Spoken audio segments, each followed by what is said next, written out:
Salam radiasi untuk kita semua. Pada kesempatan ini, saya akan kembali menjelaskan mengenai anafilaksis shock. Seperti yang kita ketahui, anafilaksis ini adalah suatu skema yang dapat terjadi karena faktor-faktor dari alergi yang dapat terjadi dalam hitungan detik maupun hitungan menit yang dapat mengancam nyawa seseorang ketika terjadi reaksi alergi.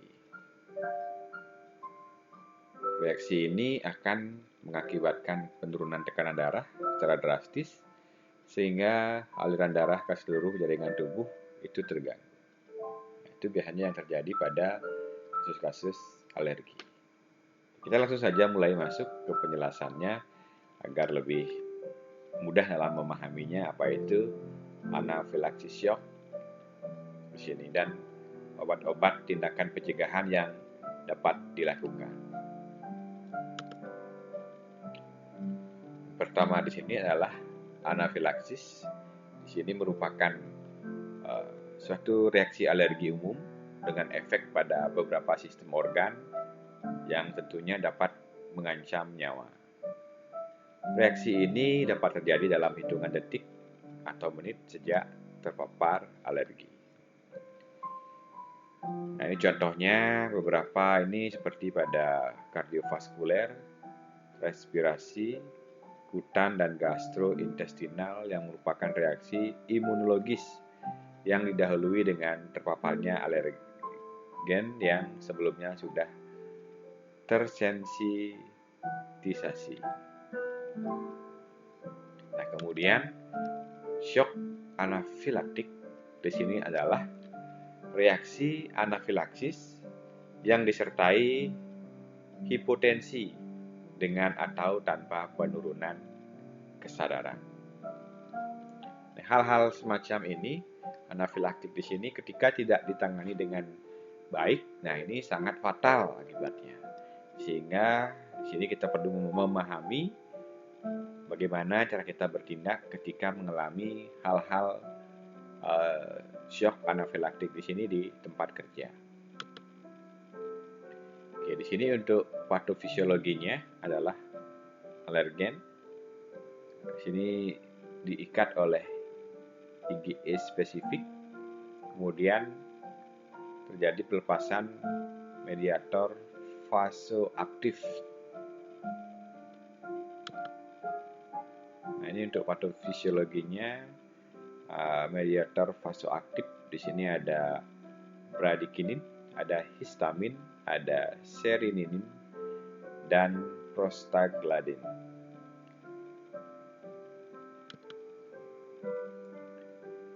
Nah, ini untuk histaminnya sendiri di sini untuk bronkokonstriksi, peningkatan permeabilitas kapiler, peningkatan sekresi mukosa, bahkan juga pada udema, vasodilatasi, edema. Kemudian serotonin di sini peningkatan permeabilitas vaskuler. Untuk bradikinin ini adalah kontraksi otot polos, prostaglandin ini bronkokonstriksi. Selanjutnya untuk gejala klinis. Nah, sini gejala permulaan yang terjadi biasanya adalah sakit kepala, pusing, gatal, dan perasaan panas. Pada kulit di sini ada eritema yang terjadi, urtikaria, konjungtivitas, pallor, dan kadang cyanosis. Kemudian pada respirasi bronkospam, rinitis, edema paru dan batuk, nafas cepat dan pendek, terasa tercekik karena edema epiglotis, stridor, serak, suara hilang, wheezing, dan obstruksi komplit. Nah, ini gejala-gejala yang dapat terjadi pada pasien yang mengalami anafilaksis. Kemudian pada kardiovaskuler, di sini terjadi hipotensi, diaporesis, kabur pandangan, sinkop, aritmia, dan hipoksia. Pada gastrointestinal, di sini terjadi efek mual, muntah, kram perut, diare, disfagia, inkontinensia urin. Pada SSP di sini dapat terjadi prestesia, konfusi. Pada bagian sendi terjadi artralgia. Pada hematologi, di sini kelainan pembekuan darah, trombositopenia, dan DIC. Selanjutnya untuk diagnosisnya di sini ada anamnesis. Nah, di sini mendapatkan zat penyebab anafilaksis, baik itu injeksi, minum obat, disengat hewan, makan sesuatu, atau setelah tes. Timbul biduran mendadak, gatal di kulit, suara parau sesak, sukar bernafas, lemas, pusing, mual, muntah, sakit perut setelah terpapar sesuatu. Nah, ini untuk mendiagnosa dari anafilaksis di sini. Selanjutnya untuk diagnostik fisiknya, kita dapat melihat dalam keadaan umum baik sampai buruk. Kesadaran koma di sini komposmetik, kesadaran sini adalah komposmetik sampai koma. Untuk diagnostik fisiknya, di tensi di sini hipotensi, dicek nadi, takikardi, nafas di sini tekspneu, kemudian temperatur juga naik atau normal atau dingin, kepala dan leher, cyanosis, dyspneu, konjungtivitis, edema periobita, perioral, dan rinitis. Selanjutnya pada torak, di sini diagnostik fisiknya kor palpitasi, aritmia sampai arrest. Kemudian pada pulmo, bronkospasma, stridor, ronki, dan wheezing. Pada abdomen nyeri tekan, BU meningkat. Ekstremitas diagnostik fisiknya urtikaria, edema ekstremitas. Nah, selanjutnya dapat dilakukan pemeriksaan tambahan di sini, hematologi, hitung sel meningkat, hemokonsentrasi, trombositopenia, eosinofilia naik atau normal atau turun. Nah, ini dapat dilakukan. Kemudian lakukan eksfoto, hiperinflasi dengan atau tanpa atelektasis karena mukus. Juga dapat melakukan EKG, gangguan konduksi atrial dan ventrikular dysrhythmia. Secara kimia di sini pemeriksaan tambahannya plasma histamin meningkat, serum tryptase meningkat. Nah, selanjutnya untuk penata laksanaan dan manajemen syok anafilaktik di sini adalah menghentikan obat atau identifikasi obat yang diduga menyebabkan reaksi anafilaksis. Nah, di stop pemberian obat tersebut yang diduga dapat menyebabkan reaksi dari anafilaksis di sini. Untuk posisi, tidurkan dengan posisi Trendelenburg, kaki lebih tinggi dari kepala, atau posisi shock dengan alas datar dan keras. Bebaskan airway bila perlu, intubasi,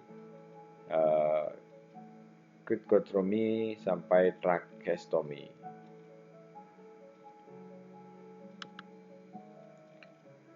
Nah, di sini untuk penata laksanaan atau manajemen dari shock anafilaktik di sini adalah kita memberikan oksigen melalui hidung atau mulut 5-10 liter per menit. Kemudian dipasang kateter intravena atau infus. Bila MAP-nya di bawah 65 mHg, berikan loading koloid 200 ml sampai 500 ml. Bila tidak naik, pertimbangkan untuk pemberian inotropik. Monitoring tensi dilakukan, monitoring tensi dicek terus, dan produksi urin pertahankan di MAP lebih besar dari 70 mHg bila perlu pasang CVV.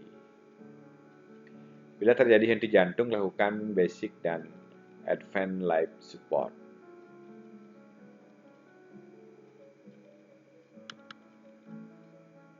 Nah, ini untuk obat-obatan yang sering digunakan. Inilah dimenhidramin, kortikosteroid, bronchodilator, adrenalin atau epinefrin, atropin sulfat, inotropik, dopamin atau dobutamin. Kemudian ada norepinefrin.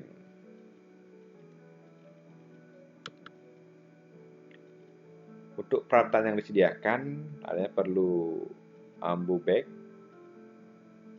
laryngoskop, ETT, Guidel, IV-line, defibrillator bila ada. Nah, untuk monitoringnya, anafilaktik shock ini lakukan observasi ketat selama 24 jam, 6 jam berturut-turut tiap 2 jam sampai keadaan fungsi membaik.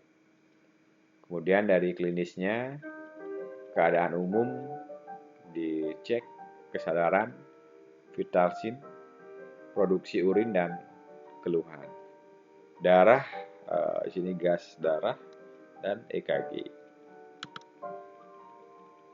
Untuk komplikasi di sini adalah dapat terjadi kematian karena edema laring, gagal nafas, shock dan cardiac arrest. Kerusakan otak permanen karena shock dan gangguan kardiovaskuler juga dapat terjadi. Kemudian urtikaria menetap sampai beberapa bulan. Miokard infark, absorpsi dan gagal ginjal juga pernah dilaporkan terjadi di sini. Kemudian prognosis di sini adalah bila penanganan cepat, klinis masih ringan dapat membaik dan tertolong pasiennya atau penderitanya.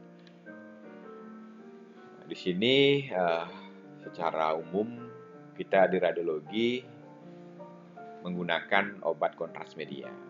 Nah, di sini ketika kita menggunakan kontras media, ini ada kita masukkan benda asing ke dalam tubuh. Nah, ini perlu kita melakukan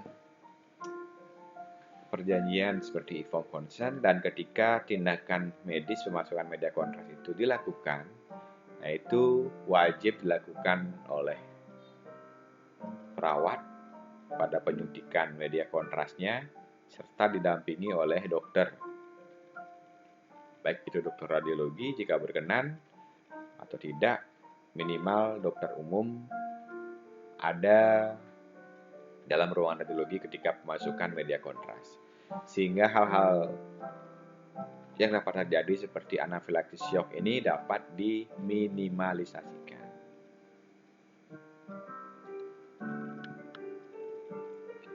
Sekian dan terima kasih dari pemaparan saya mengenai anafilaktik shock.